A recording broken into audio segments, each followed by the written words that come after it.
Most kids have memories of their parents beaming proudly at school recitals or standing in bleachers cheering during sports games. My clearest memories are different. They're quieter, sharper, and filled with subtle glances and lingering sighs. My childhood was measured not by victories, but by gentle disappointment silences that were louder than words. My name is Aaron Blake, and for as long as I can remember, I was never quite enough. My older sister Lauren was their pride and joy. Graceful, intelligent, effortlessly charismatic, she was the girl everyone wanted their daughters to be like. Teachers adored her, neighbors praised her, and friends admired her. Lauren could dance beautifully, speak eloquently, and charm anyone with a single smile. I, on the other hand, stumbled through life, never quite managing to please. If Lauren was a dance recital, I was a scraped knee on pavement. If she was the sparkling conversation at family gatherings, I was the awkward silence everyone wanted to fill. I didn't possess her elegance, nor did I manage the art of being lovable without effort. At dinners, my parents would ask Lauren about school projects, her clubs, or her latest awards. Their eyes would sparkle as she spoke, absorbing her words, basking in the glow of her successes. When their gaze inevitably turned to me, a sense of obligation clouded their expressions, my hesitant answers never quite satisfied, and their nods were always short, dismissive. Eventually, the questions slowed, and soon enough, they stopped altogether. There's a particular memory that refuses to fade. It was during one of those countless family dinners. Me at 13.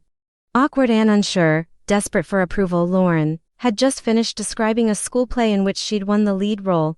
Everyone applauded lightly, smiles wide, eyes bright. My mother turned to me, probably out of some vague parental obligation, and asked, "And you, Aaron, anything special happening?" I had practiced all day, excitedly rehearsing the words that I thought might finally earn me some notice. "I got picked for the junior track team," I blurted out, my voice a little too eager. Hopeful eyes locked onto my mother's face, but there was barely a blink, barely a pause. "Oh," she said, voice gentle but empty. "That's nice." "Aaron," my father cleared his throat, shifting uncomfortably in his seat, eyes drifting away. "You know, you should try something that might really matter one day, honey." The room stilled around me. The food in my mouth tasted suddenly bitter. The air felt heavy. Lauren glanced away, politely pretending she hadn't heard. My mother sipped her wine, eyes distant. The only thing I could hear clearly was the faint hum of disappointment hanging in the room. After that, I stopped mentioning anything at all. It was easier to fade into the background than to fight the constant ache of rejection. The older I got, the harder it became to ignore that invisible line dividing our family into two worlds. There's Phil, led with polished dinners, glowing conversations, and shared dreams, and mine quiet, solitary, unnoticed. I found refuge in my silence, learning to tread softly around their expectations, slipping into my bedroom each night with quiet footsteps that disturbed no one. I wasn't rebellious.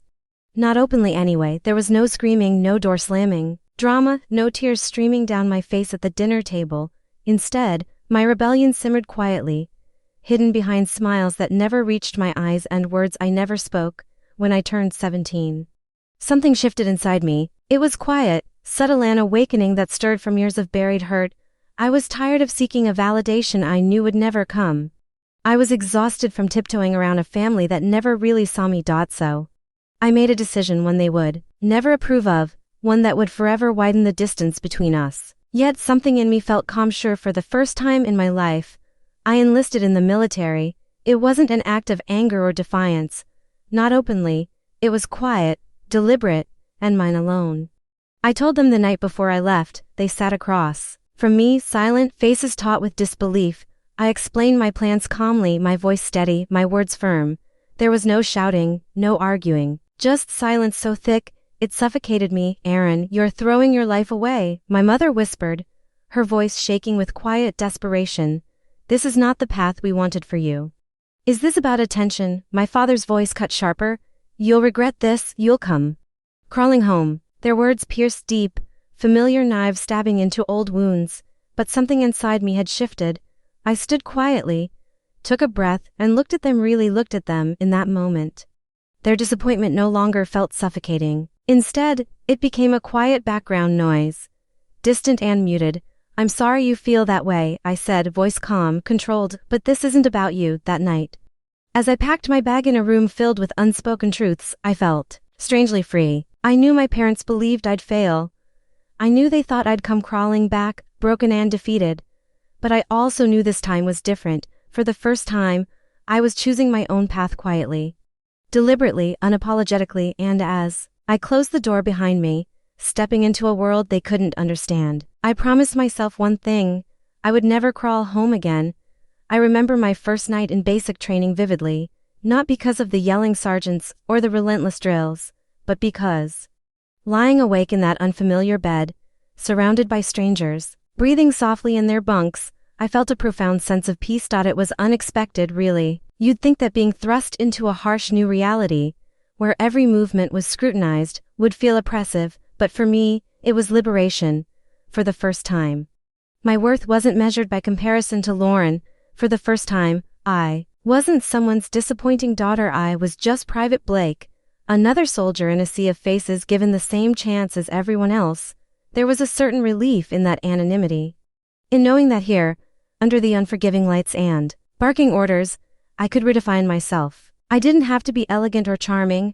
I just had to survive, improve, endure. These were tasks I could handle. They were clear and simple. Unlike the murky demands of family dinners or the impossible standards at home, I adapted quickly. I learned to keep my head down, speak only when spoken to, and push harder than I ever thought possible. When the drills hurt, I welcomed the pain, knowing each ache and blister represented a choice I had finally made for myself.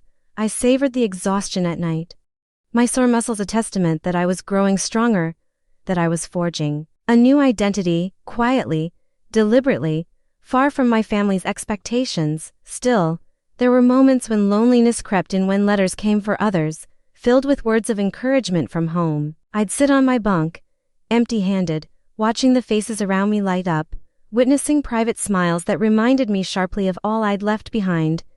But soon I learned to ignore that ache, burying it beneath the rhythm of marching feet and shouted cadences. A few months into my training, I received my first promotion. The sergeant pinned the rank to my uniform, and for a brief, bright moment, pride swelled inside me.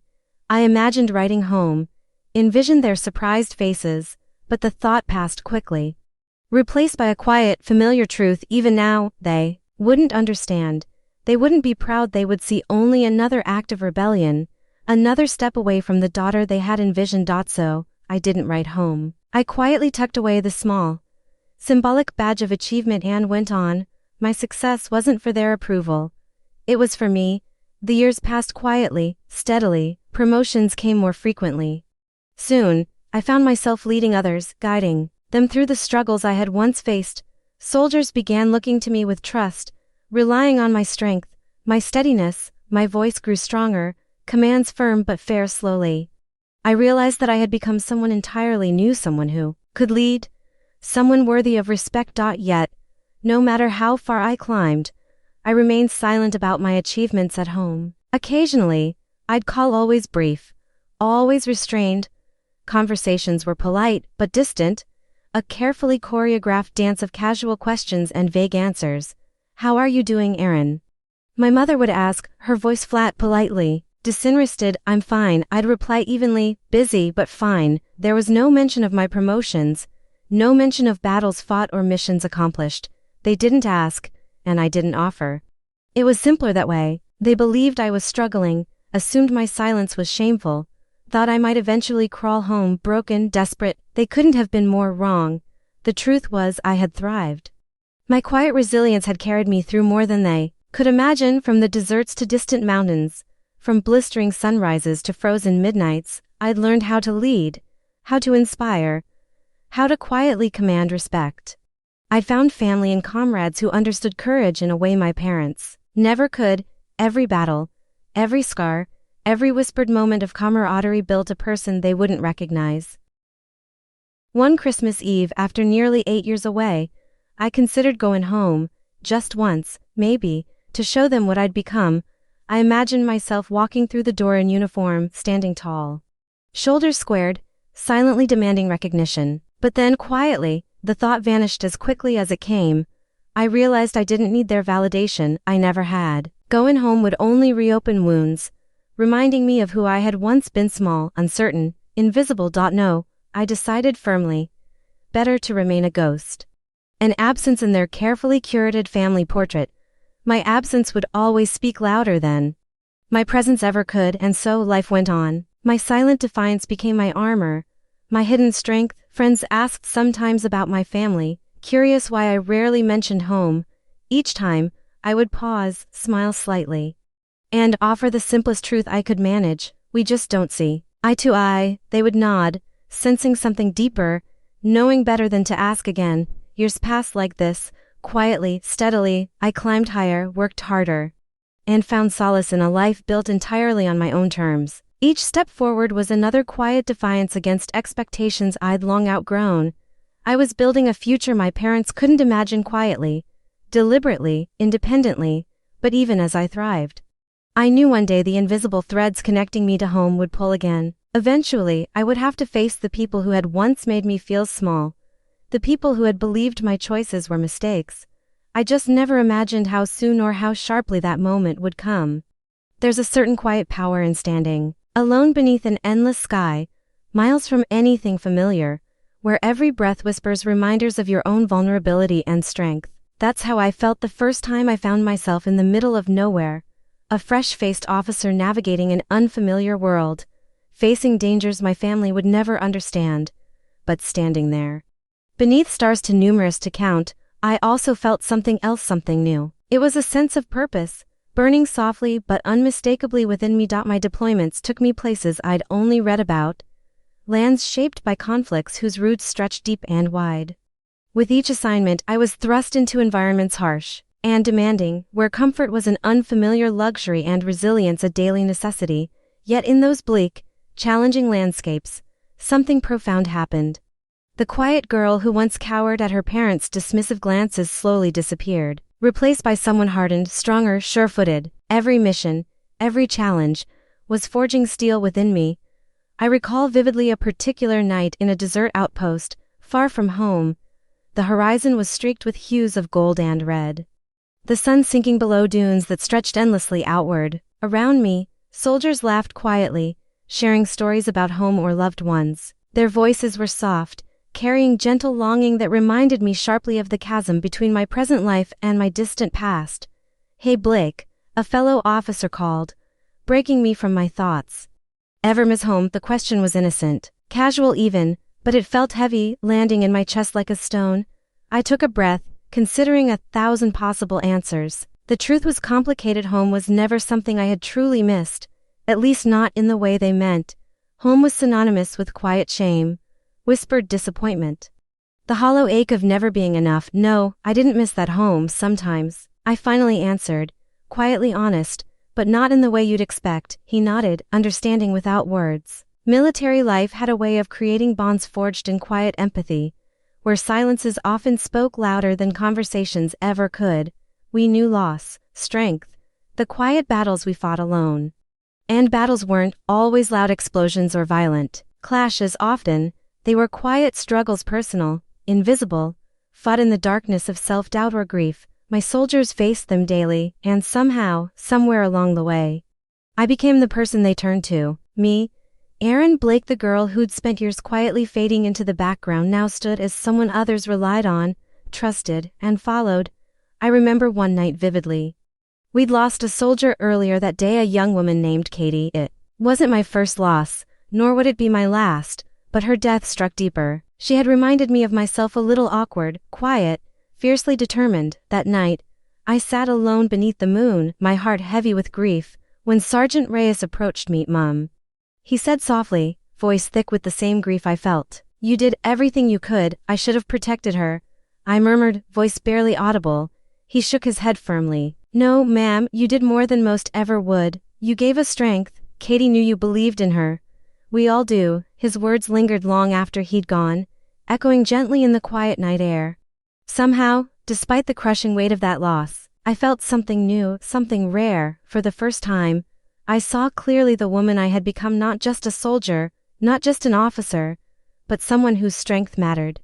Someone whose quiet resolve made a difference. It was a feeling my parents had never given me, a feeling earned through struggle, sweat, tears, and loss. Days turned to weeks, weeks to months. I faced every mission with a quiet determination. Never seeking glory or praise, simply doing my duty, guiding those who looked to me, protecting those under my command. Promotions came quietly, without fanfare, but each one brought a subtle validation, a gentle reassurance that I was enough. Every new rank, every commendation, felt both empowering and isolating.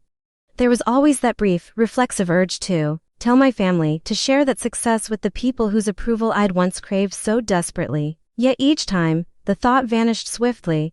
Their silence had become a familiar companion, a quiet reminder that this journey was mine alone. That validation was no longer something I needed from them. In truth, I learned to embrace solitude, finding strength in quiet moments of reflection beneath skies filled with stars. My world had grown bigger than I ever imagined possible, filled with challenges I met head-on, fears I conquered quietly, and responsibilities I shouldered without hesitation. Each victory, each quiet triumph reinforced the strength I'd built. Piece by piece, eventually, I realized I'd grown into someone unrecognizable to the girl I'd once been. I no longer felt invisible, no longer walked silently in the shadow of others. I had forged my own identity quietly, steadily, relentlessly, until my presence commanded respect.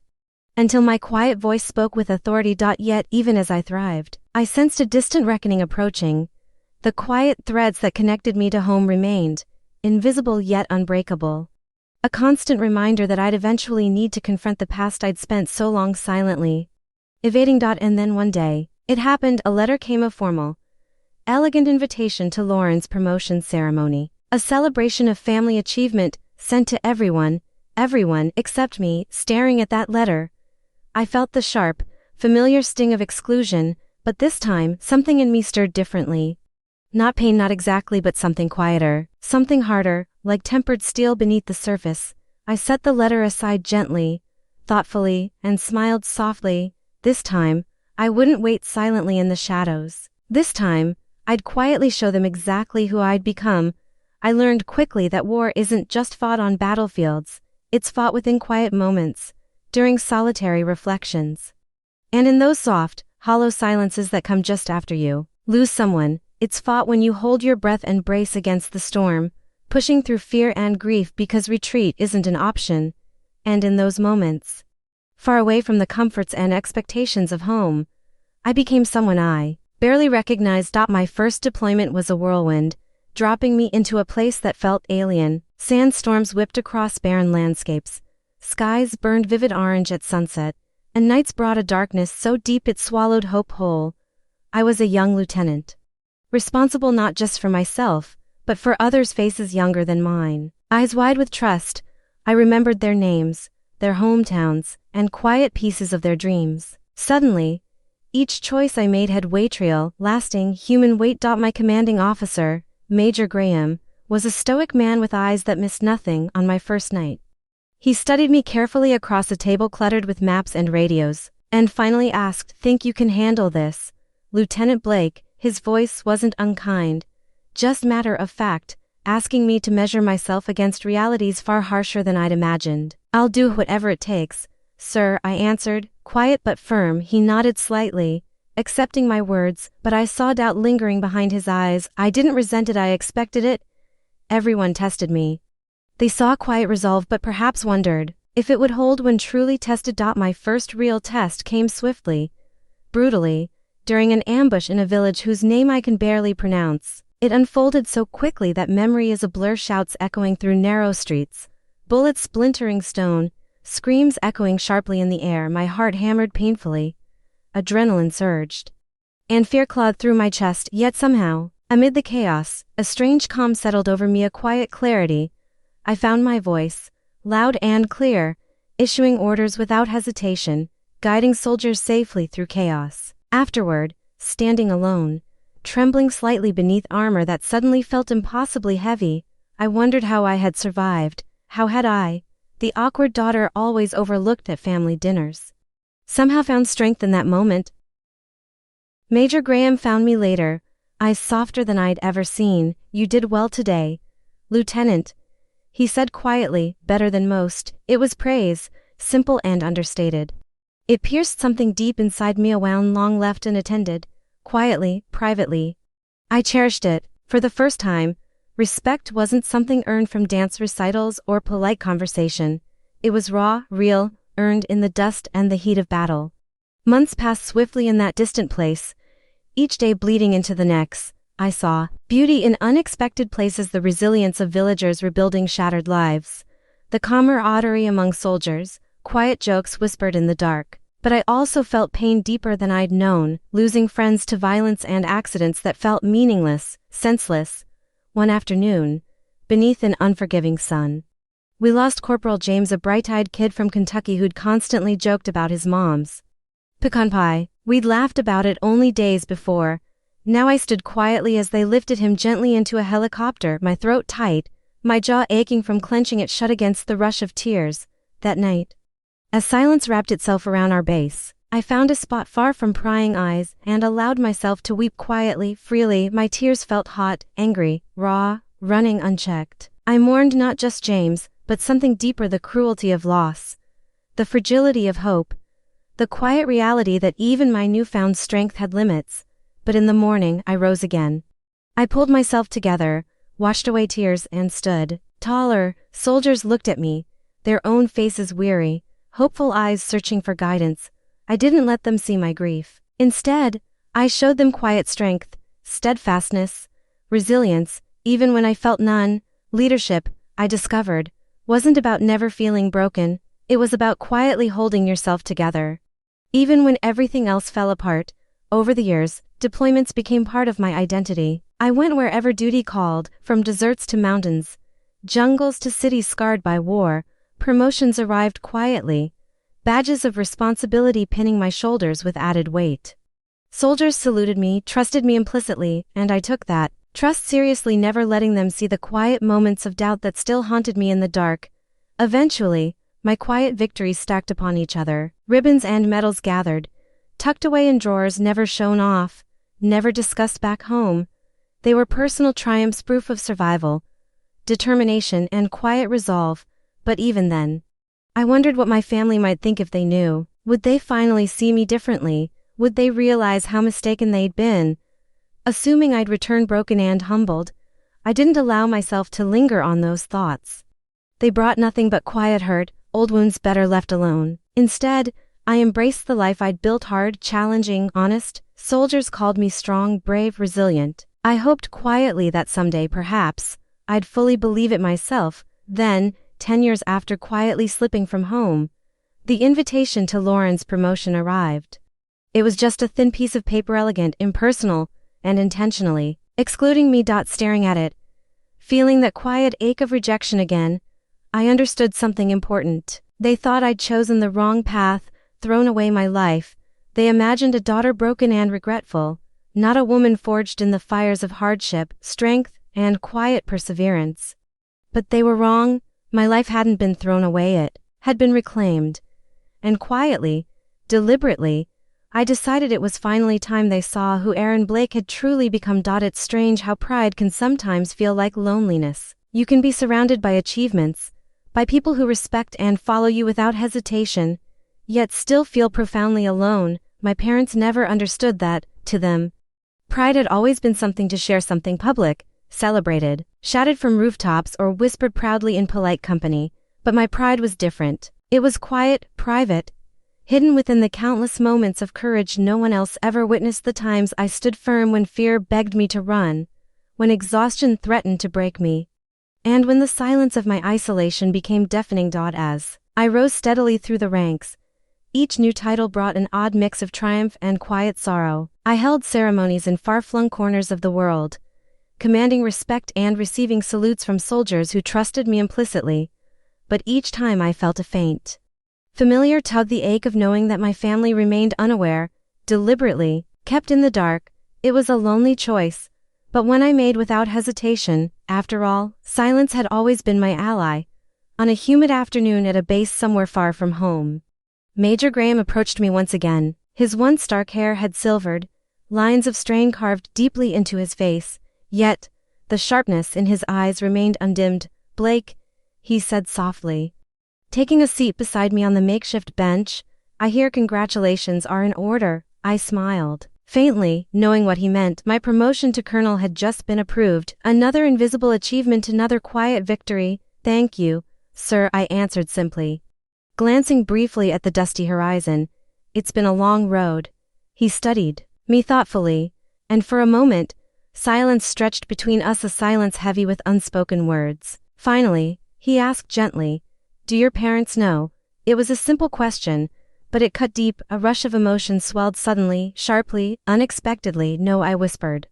Voice rougher than I intended. Major Graham nodded, understanding immediately. "Maybe one day you'll want them too." I wanted to protest, to deny the quiet longing his words stirred, but deep down, I knew the truth. Even after all this time, all these quiet victories, there remained a small, stubborn part of me that wished for acknowledgement from the people whose approval had always felt impossible. Still, the idea felt foolish, distant. I had learned long ago not to hope, not for their pride, not for their respect. That was the price I'd willingly paid for independence, for freedom, for strength. But it didn't stop the ache, quiet and persistent, from resurfacing now and then. Years turned into a decade.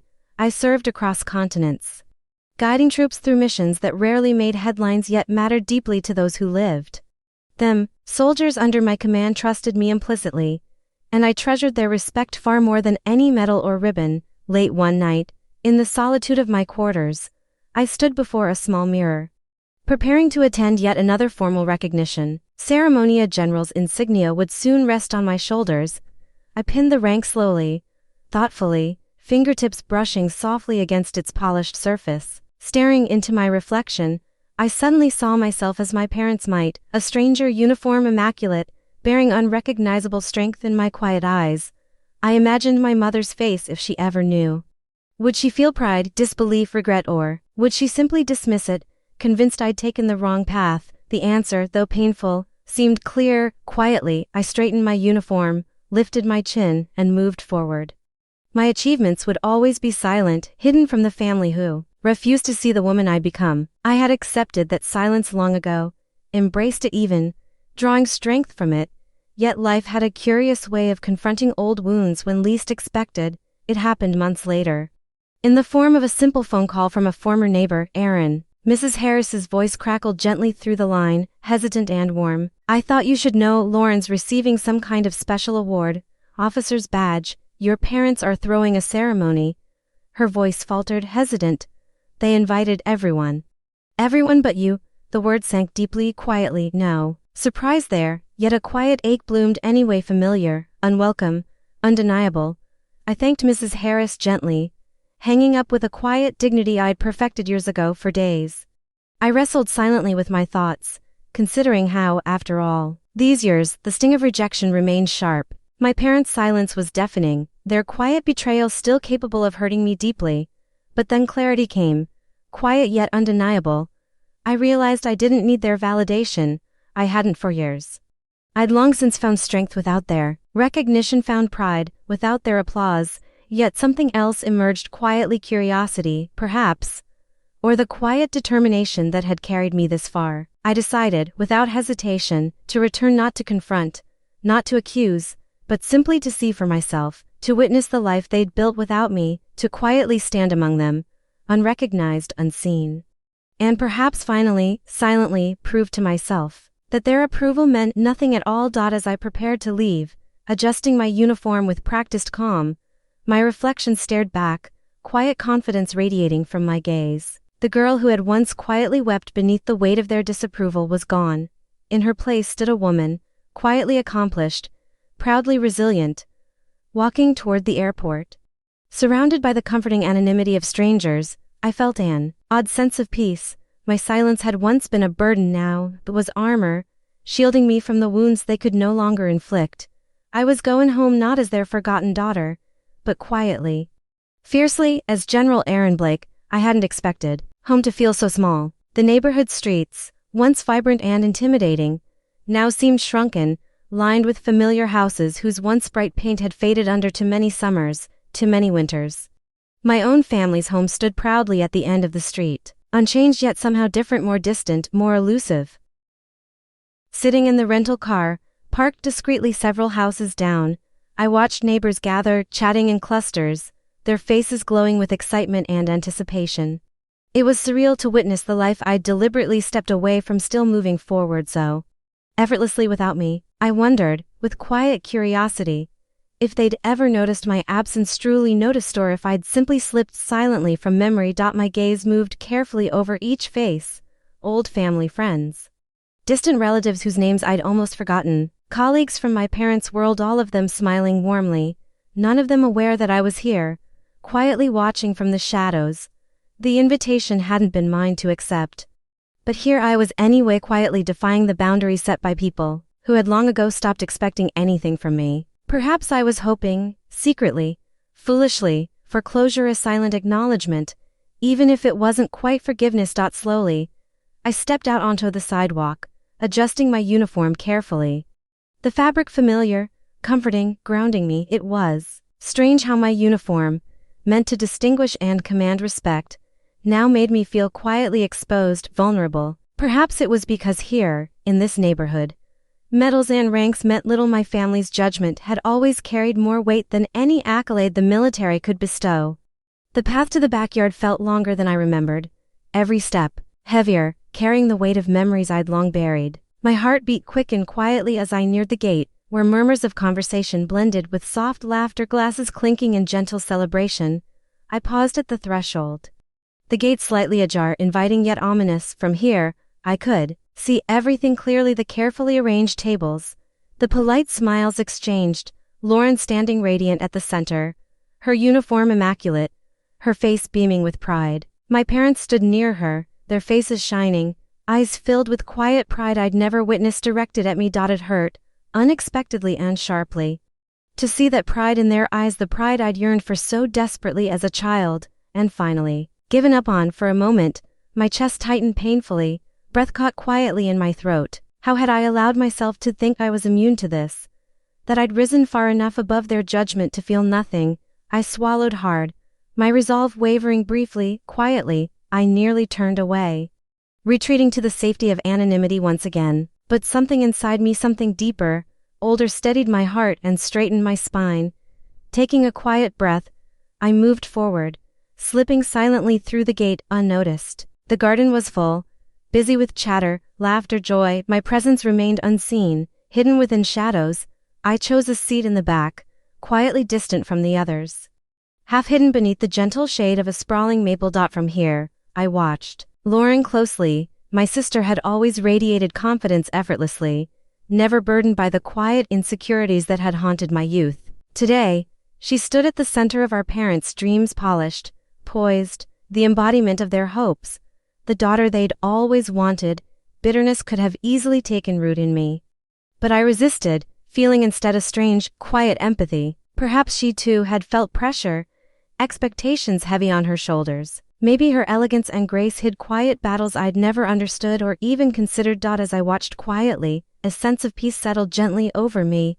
I wasn't here to confront, to steal attention, or to prove anything. I was simply here to witness, to finally, quietly acknowledge my own worth, without anyone else's validation. Suddenly, the crowd grew quiet. Lauren's commanding officer arrived, entering through the same gate I'd slipped through unnoticed. His posture was precise, authoritative, his presence commanding immediate attention. Lauren snapped to attention, pride radiating from every line of her form. Then the officer paused, his eyes scanning the gathered crowd, nodding quietly to familiar faces, and suddenly, unexpectedly, his gaze found mine, hidden in the shadows. Recognition flashed instantly in his expression, surprise, swiftly replaced by deep respect. He knew exactly who I was. My heart pounded quietly, painfully, suddenly aware of how visible I truly was in this moment. For an instant, everything else disappeared: the crowd, my family, the garden, and it was just him and me, acknowledging the quiet bond forged in shared duty, shared sacrifice. He hesitated, then stepped forward deliberately, breaking the spell of silence. "Ma'am," he said firmly, his voice carrying clearly across the quiet yard, hand lifting to a perfect, respectful salute. "I didn't expect to see you here. We're honored, General Blake." The world froze around us. Quiet shock rippling outward, conversation ceased. Abruptly, laughter evaporated instantly. Every eye turned slowly, quietly, toward the woman hidden in the back row, the woman they'd overlooked, dismissed, and forgotten. Lauren's head turned slowly. Eyes wide, mouth slightly parted in shock. My parents stood motionless, faces pale, disbelieving. I felt exposed, yet oddly calm. I didn't smile, didn't speak, didn't seek acknowledgement. Instead, I returned the officer's salute quietly. Respectfully and simply said, my voice steady, I came to support my sister. It wasn't defiance, it wasn't revenge, it was simply truth, clear, quiet, unwavering, and in that quiet, powerful moment, years of invisibility began to dissolve. Their silence no longer wounded. Their judgment no longer defined me. I was no longer the disappointing daughter. I was General Aaron Blake, quietly, deliberately, proudly. Silence is never truly quiet. It holds a weight, a rhythm all its own. In that backyard, beneath the gentle shade of the maple tree, silence had become deafening. Every gaze was on me, each expression a variation of confusion, disbelief, and curiosity. The quiet daughter, the invisible daughter, had suddenly appeared, her presence loud in the stunned quiet. My heartbeat drummed quietly, steadily beneath my uniform, the sound grounding me, reminding me who I was, no longer just a daughter desperate for approval, but someone who had earned respect, quietly, resolutely, through blood, sweat, and silent courage. Lauren's expression remained frozen, her eyes widening with a mixture of shock and uncertainty. She stood still, her graceful posture momentarily rigid, poised on the edge of some unseen precipice. But it was my parents whose faces haunted me most vividly, my mother's eyes darting nervously, fingers pressed tightly together, and my father's expression of stunned disbelief, jaw slack, eyes almost fearful. I saw clearly the moment they realized they had underestimated me, misunderstood me, and quietly betrayed me in ways deeper than they ever knew. The commanding officer lowered his salute respectfully, his gaze unwavering, quietly acknowledging my silent authority. He was a stern man, battle-tested, unflappable, someone who never wasted words. His presence and recognition had inadvertently lifted a veil from my life, shining a light on truths long hidden, quietly denied. Slowly, as though moving through water, Lauren regained her composure. She glanced briefly at our parents, a silent question flickering in her gaze, before finally looking at me again. I saw curiosity mixed with resentment there, and perhaps even hurt. I realized quietly, with a subtle pang, that she had likely known nothing of my exclusion from today's ceremony. Perhaps her resentment stemmed not only from my sudden prominence, but from the unsettling revelation of our parents' quiet betrayal. Clearing her throat softly, Lauren stepped forward, her voice poised but strained.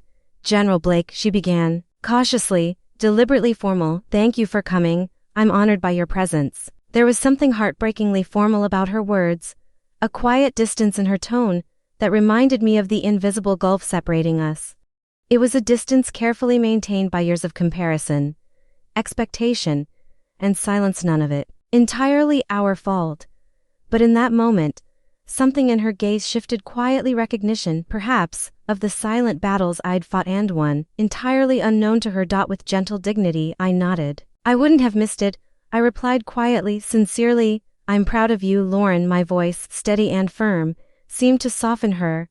Her shoulders eased slightly, the formal mask briefly slipping, revealing vulnerability. She offered a slight nod, quiet, almost imperceptible acknowledgement. In that fragile moment, a silent truce passed between us, two sisters recognizing, perhaps for the first time, that our lives had diverged quietly and painfully, each carrying burdens the other never saw. The rest of the ceremony proceeded in careful, strained politeness. The crowd murmured softly, glances repeatedly darting toward me.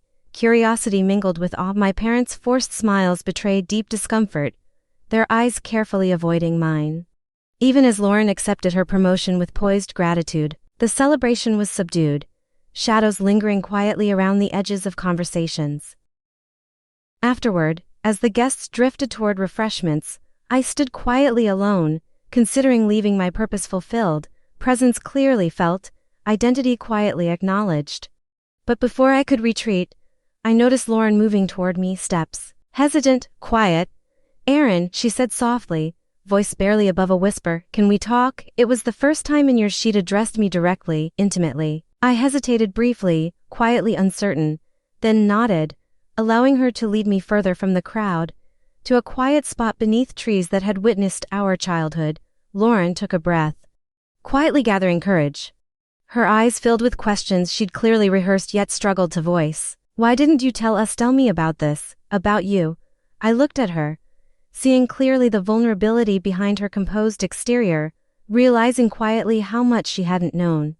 How carefully our parents had kept us apart, each believing the other lived effortlessly, favored by circumstance and affection. "You never asked," I finally said softly, my voice tinged gently with regret. "No one did." Lauren's eyes shimmered quietly, emotions swimming just beneath her careful control. "I always thought you hated me," she admitted quietly, her voice cracking slightly, "that you chose to disappear because you couldn't stand to be around us." Her words pierced quietly, sharply, uncovering a truth I'd rarely considered: how my silence had been interpreted, twisted into resentment rather than quiet survival. "I never hated you," I whispered, raw and honest, the quiet truth finally spoken aloud. "I just needed to become someone without always feeling compared. I needed space to breathe." Lauren nodded quietly, understanding dawning in her eyes, regret softening her gaze. "They were wrong," she whispered finally, voice faint but sincere. "We were wrong." For a long, quiet moment, we stood together beneath familiar trees, words unnecessary, forgiveness quietly unfolding. The years of quiet tension eased slightly, replaced by mutual recognition. Acceptance. Two sisters finally seeing each other clearly, beneath years of misunderstanding.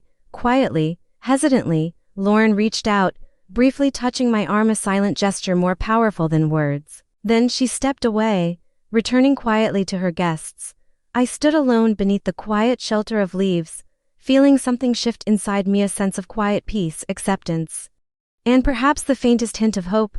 Turning quietly, I began walking back toward my car. My steps felt lighter, my heart quieter. Perhaps I hadn't come home seeking acknowledgement after all, but something simpler, quieter, more human, a chance to quietly heal. As I reached the gate, I glanced back one last time. My parents stood watching quietly, uncertainly, from a distance. This time, though, I met their gazes directly, steady, calm, confident. Their quiet approval no longer mattered. Their silence no longer defined me. Quietly, deliberately, I walked away again, not in defeat or escape, but in quiet strength. General Aaron Blake no longer invisible, no longer silent, quietly free. It's strange how recognition doesn't always bring triumph or joy. Sometimes it arrives quietly, unexpectedly, slipping in through doors you thought were long closed. For me, that recognition came in the form of a quiet salute in my parents' backyard. The eyes of neighbors and family I barely knew pinned upon me. But the truth is, I hadn't come for recognition. I hadn't intended to take anything away from Lauren's moment or to force my parents into acknowledging me. I'd returned only to stand quietly in support, to silently show that despite their exclusion, I was still part of something bigger than family pride or painful history. Yet, as I drove away from the ceremony, sunlight filtering quietly through the windshield, my phone buzzed gently beside me. Pulling to the side of the familiar road, I checked it carefully. A simple text from Lauren. "Thank you for coming," it read, quiet and simple, holding more weight than its few words suggested. I sat quietly, absorbing it, feeling its cautious sincerity settle inside me like a gentle balm. Perhaps, despite the awkwardness and tension, a quiet reconciliation had begun, one small, careful step at a time. But even as I found quiet solace in Lauren's acknowledgement, I knew deep down there was something else lingering beneath the surface. Unfinished business quietly waiting, unresolved. My parents had said nothing to me at the ceremony, maintaining their quiet distance, holding tight to the fragile dignity they still clung to. Yet their silence had grown deafening, demanding resolution. Days later, alone in the quiet solitude of my quarters, my phone rang, a number I recognized instantly but hadn't seen in years. My parents. My breath caught quietly, anxiety tugging gently in my chest. Carefully, deliberately, I answered. "Hello." Silence stretched quietly, briefly, before my mother's voice whispered softly through the phone, hesitant, fragile. "Aaron." She began quietly, pausing as though gathering courage. "Could we meet?" My heart tightened painfully, memories of countless disappointments surging quietly back. But my voice remained steady, calm. "Of course." We chose neutral ground, a quiet coffee shop midway between our worlds, filled with the soft murmur of strangers, the scent of coffee blending gently with nervous anticipation. As I waited, hands wrapped quietly around my cup, I wondered what to expect: apologies, accusations, quiet explanations. They arrived hesitantly, my mother stepping forward quietly, eyes cautious yet soft, my father lingering slightly behind, tension clear in his posture. We exchanged careful greetings, settling quietly into chairs that felt too small, too close. "I'm glad you came," my mother said gently, fingers clasping nervously. "We weren't sure you would." I watched her quietly, noticing lines etched deeper into her face, subtle signs of age I hadn't witnessed. "You wanted to talk," I reminded her gently, prompting, yet patient. She took a quiet breath, hesitating before finally speaking. "We had no idea who you'd become," she whispered softly, regret edging her words. "And that's entirely our fault. We were wrong, Aaron." It was the admission I'd quietly waited years to hear. Yet it brought no joy, only quiet relief and gentle sorrow. Recognition had finally come, but it was tempered with painful realization of how much we'd quietly missed. "Why didn't you ever tell us?" my father interjected suddenly, voice rough, heavy with confusion. "Why did you let us think you'd failed?" I met his gaze steadily, quietly, my voice gentle yet firm. "Because I shouldn't have had to prove myself worthy of your love or pride," I said softly. It felt easier to be silent than to face constant disappointment. My words hung quietly, stark and honest. My father's shoulders sagged slightly, a quiet acknowledgement of truth settling between us. "We didn't see you clearly," my mother admitted gently, eyes shimmering, "and we regret it deeply." I nodded quietly, accepting their words without bitterness, but forgiveness real. Quiet forgiveness was something more complicated. It required more than an apology. It demanded time, patience, understanding. It needed the quiet rebuilding of trust, piece by careful piece. "I appreciate hearing that," I said quietly, gently sincere. "But forgiveness might take some time." They nodded slowly, understanding quietly, not pushing for more than I could give. For a long moment, quiet settled over our table, allowing tentative peace to briefly bridge old hurts. Finally, my mother broke the silence, voice soft yet hopeful. "Could we start again? Maybe slowly?" It was a careful request, gentle yet brave. My heart softened quietly, seeing vulnerability I'd never known existed beneath their careful masks.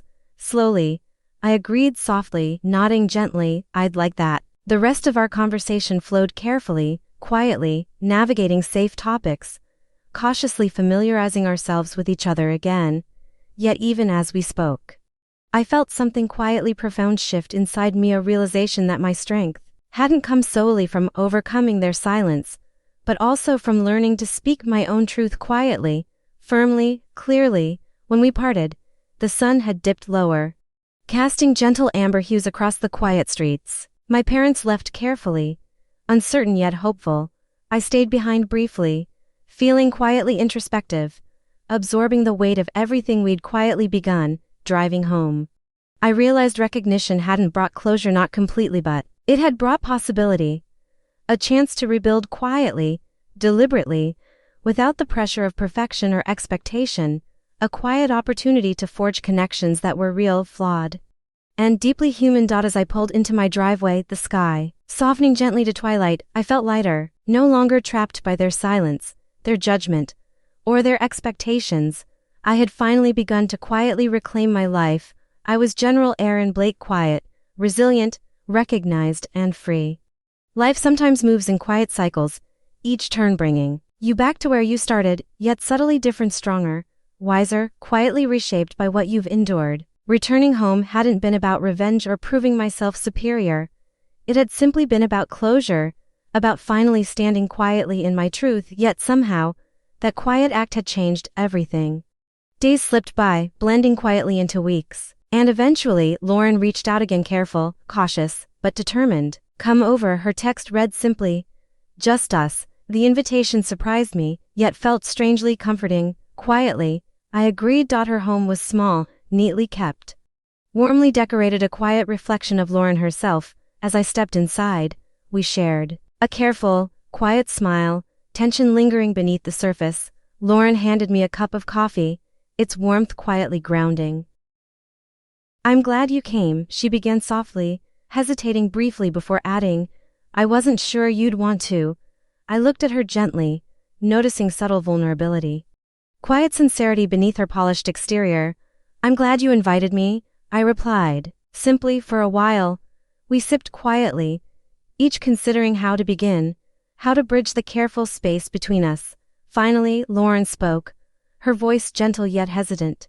You changed everything by coming back, she said quietly. Mom and Dad, they're different now. They talk about you, quietly, but differently. I nodded slowly, understanding the complexity behind her words. Different good, or different bad. Lauren's expression softened, different honest. She whispered gently, eyes thoughtful. It's like they've finally realized they lost something valuable. Her admission brought quiet warmth and unexpected validation. It was strange to finally feel acknowledged by the people who had quietly dismissed me for so long, yet even now, my emotions were tangled quietly with uncertainty, with cautious hope. Lauren shifted quietly in her seat, eyes searching mine. Aaron, she whispered softly, voice careful, hesitant. Did you ever regret leaving? Did you ever feel alone? The question tugged gently at buried memories, quiet nights spent beneath unfamiliar stars, silent grief for lives lost, the quiet ache of standing proudly yet alone. I took a breath. Speaking softly, honestly, sometimes, I admitted quietly, there were moments of deep loneliness. But those were also the moments I discovered how strong I could truly be alone. Lauren watched me carefully, quietly processing. I envied you, she finally admitted softly, surprising me, your courage to leave, to build your own life. I felt trapped by their expectations too, but unlike you, I stayed. Her words pierced quietly, opening a new perspective. Lauren, the perfect daughter, quietly bound by the same expectations that had pushed me away. I realized softly, clearly, that our parents' dreams had shaped both of us in painful, invisible ways. You did what you thought was right, I reassured her gently. Recognizing quiet pain mirrored in her eyes, we both chose paths we could live with. Lauren nodded quietly, offering a faint smile. Maybe it's not too late for both of us to find new ways. A quiet understanding settled gently between us, a fragile bridge beginning to form, a bridge built from quiet honesty, shared vulnerability, mutual forgiveness. After that night, things began to change quietly, steadily. Invitations from my parents arrived, occasionally hesitant, careful, but sincere. Family dinners happened slowly, awkwardly at first, but gradually becoming more natural, even comfortable. My parents never openly praised my military service, but their quiet questions, genuine interest, and subtle pride became clearer, softer, more honest. Eventually, my father pulled me aside during one visit, his voice quiet, sincere. Aaron, he said carefully, looking at me with gentle uncertainty, we missed so much about who you became. I'm sorry we never saw you clearly. His words brought quiet healing, not erasing the past, but offering gentle acknowledgement, quiet validation. In time, Lauren and I began speaking more frequently, quiet, sincere conversations about hopes, dreams, and fears. We began to know each other not as rivals, but as sisters, real, flawed, quietly supportive. Then, one evening, my phone rang quietly, Lauren's voice trembling slightly on the other end. I'm being deployed, she said softly, uncertainty clear beneath her calm exterior. I needed you to be the first to know. I felt quiet pride, gentle worry, and deep empathy. She was stepping into the unknown, just as I once had. You'll be ready, I told her softly, sincerely, and you'll never be alone. I'll be here always. When the day came for Lauren to leave, our family gathered quietly, respectfully, each of us feeling the quiet weight of the moment, as we watched her walk toward her future. Her steps steady and sure, our parents turned quietly toward me, their gazes gentle, meaningful. You helped her become who she is, my mother whispered softly, sincerely. We're grateful she has you, I nodded quietly, deeply moved, recognizing the quiet redemption within her words. The daughter they'd quietly dismissed had quietly become the anchor they now relied upon. Life had quietly turned the tables, standing beneath a sky washed gently in shades of twilight.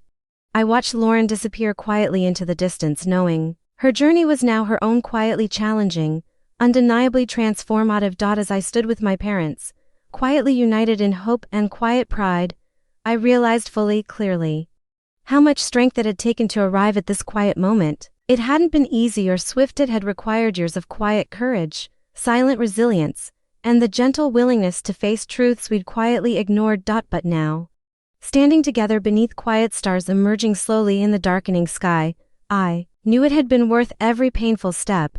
Quietly, finally, Erin Blake, the daughter they'd never quite understood, had become someone entirely different, quietly indispensable, quietly powerful. And at last, fully recognized, life has a curious way of quietly reshaping us, each experience carving away layers we once thought essential, revealing who we truly are beneath. Standing in the gentle twilight of that evening, watching Lauren disappear into the distance, I felt the quiet magnitude of that transformation fully, deeply. After Lauren's departure, I stood quietly with my parents, watching until the car vanished completely, leaving only silence between us. Yet now, this silence felt gentle, comforting, no longer filled with tension or misunderstanding. Slowly, quietly, my father placed a gentle hand on my shoulder, his touch tentative yet sincere, communicating everything words couldn't quite express. "Thank you, Erin," he said softly, voice thick with quiet emotion. "You made all the difference for Lauren, for us." My heart swelled gently, warmly. Recognition I'd once craved now offered quietly, freely. Yet it wasn't praise or validation that moved me most, it was the quiet sincerity behind his gratitude. The realization that we'd quietly begun healing a wound I had carried for decades. In the weeks that followed, Lauren's messages came quietly, regularly, brief notes from a distant outpost, filled with gentle humor, cautious optimism, and quiet courage. She described nights spent beneath unfamiliar stars, days marked by quiet perseverance, moments of unexpected camaraderie. In each quiet word, I felt the subtle threads connecting us, two sisters quietly bound by shared understanding, courage, and love. My own life settled gently into new rhythms. Each quiet day carrying a fresh sense of purpose, I continued my service, guiding soldiers, quietly empowering those around me, offering wisdom tempered by experience. But now, quietly, steadily, I allowed myself moments of vulnerability, letting others see glimpses of the woman beneath the uniform, strong yet gentle, quietly compassionate yet resilient. Months later, Lauren returned home quietly changed, deeply humbled, beautifully strengthened. Our family welcomed her gently, sincerely, the quiet reunion filled with genuine warmth. Watching Lauren embrace our parents, seeing their quiet pride reflected in her face, I felt a profound sense of quiet peace. We gathered quietly around the family table that evening, each of us aware of how rare, how precious, this gentle togetherness was. Conversation flowed easily, warmly, quiet laughter blending seamlessly with shared memories, gentle teasing, quiet truths. At one point, my mother quietly reached across the table, gently taking my hand. Her touch was tender, careful, meaningful. "Erin," she whispered gently, eyes soft yet sincere. "We were blind for so long, I hope you can forgive us." Her words landed softly, gently. I squeezed her hand quietly, warmly. "We're here now," I whispered sincerely, offering quiet reassurance. That's what matters. In that quiet moment, healing moved deeply through us, invisible yet powerful. Finally, fully acknowledging a past filled with quiet misunderstanding, gently releasing it, choosing instead a future built upon quiet acceptance, mutual respect, and genuine love. Time moved quietly onward, our family gradually reshaping itself around these new, gentle truths. Lauren continued her service, quiet strength radiating from her experiences. My parents became quieter, softer, more openly supportive, no longer burdened by the impossible dream of perfection, finally allowing themselves, and their daughters, gentle freedom to be authentic, flawed, human. One evening, Lauren and I sat quietly together beneath stars we had once wished upon as children, sipping coffee, the silence between us gentle, peaceful. "I used to envy your courage," Lauren admitted softly, her voice quietly thoughtful. "But I think now I understand it wasn't bravery exactly, but quiet necessity. You became strong because you had to." I nodded quietly, smiling faintly at her insight. "And you?" I asked gently. "What changed for you?" Lauren's gaze drifted thoughtfully skyward. "I realized perfection wasn't strength," she whispered quietly, sincerely. "Real strength is quietly accepting yourself exactly as you are, imperfections and all." Her words resonated deeply, gently. I recognized, quietly, that we'd both grown profoundly through our separate journeys, one quiet, determined, independent, the other careful, dutiful, patient, yet both paths had quietly brought us back together, stronger, wiser, gently united. Years later, as I stood quietly before soldiers preparing for a new mission, I offered quiet words of reassurance, strength, and understanding, my voice steady, sincere. I spoke gently, truthfully. Strength isn't loud or obvious, it doesn't come from medals or applause. Real strength lies quietly within each of you in moments when fear whispers loudest. And yet you choose quietly to move forward. Strength comes from quietly believing you are enough, even when the world doesn't recognize it. Afterward, returning home through the gentle quiet of twilight, my phone softly vibrated, Lauren's name lighting the screen.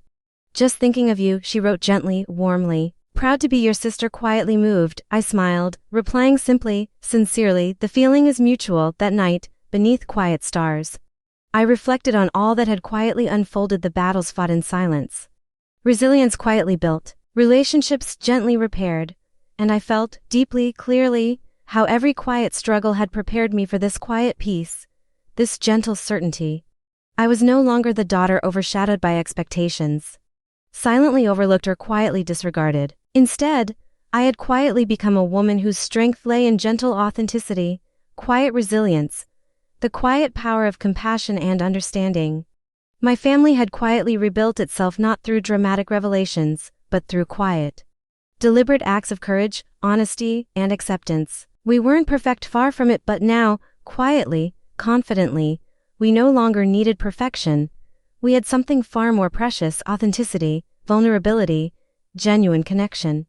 Standing beneath the gentle quiet of night, stars glittering softly overhead, I felt an overwhelming gratitude, a quiet recognition of everything I'd quietly overcome, all I had become. I was General Aaron Blake, quietly resilient, profoundly human, finally. Fully enough. And in that quiet, beautiful truth, life had quietly begun again.